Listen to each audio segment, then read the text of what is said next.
સુરતના સાયણ ખાતે રહેતા ભાઈને બળવા ઓરિસ્સાના ગંજામથી સુરત આવેલા યુવાનને વરાછા પોલીસે 1 મહિના પહેલા વરાછા અશોકનગર રેલવે ટ્રેક પાસેથી 6.42 કિલોગ્રામ ગાંજા સાથે ઝડપી લીધો હતો. પકડાયેલ યુવાન પેમેન્ટની રાહ જોતો હતો અને પકડાઈ ગયો હતો, જેની પૂછપરછમાં ગામના વિમલ કુમારનું નામ સામે આવ્યું હતું, જેથી સારોલી પોલીસના 3 પોલીસ કર્મીઓ ઓરિસ્સાથી સુરતમાં ગાંજો મોકલનાર વિમાલને પકડવા સુરતથી 1500 થી વધુ કિમી દૂર ઓરિસ્સાના ગામ પહોંચ્યા હતા. શાકભાજી વેચનાર અને રિક્ષા ચાલકનો વેશ ધારણ કરીને ગાંજાના માફિયા એવા વિમલને પકડી પાડ્યો હતો.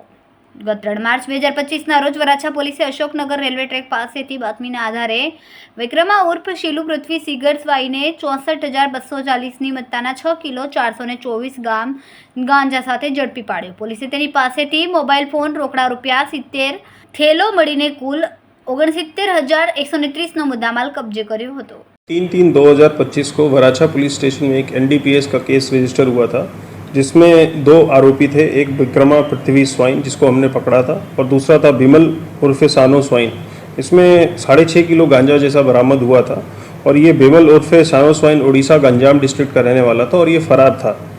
इसके लिए हमने जो तपास ट्रांसफ़र की थी सारोली पुलिस स्टेशन में, तो सारोली की एक टीम उड़ीसा गई थी तपास करने के लिए, और तपास के दौरान उन्होंने तपास की टीम में रमेश भाई, भरत भाई और वैभव भाई, ये 3 लोग इन्वॉल्व थे, और इन्होंने बहुत अच्छी कामगिरी करते हुए रिक्शा चालक, शाकभाजी बेचने वाला और लोकल पब्लिक में घुल मिल के वहाँ का वेशभूषा धारण करके, ताकि कोई आइडेंटिफाई इनको ना कर पाए, वहाँ पे रह के इन्होंने मुख्य आरोपी जो यहाँ पे विमल उर्फ सानो स्वाइन है उसको पकड़ लिया है, और इसको हम लेके सूरत आ रहे हैं और आगे की पूछपरछ कर रहे हैं.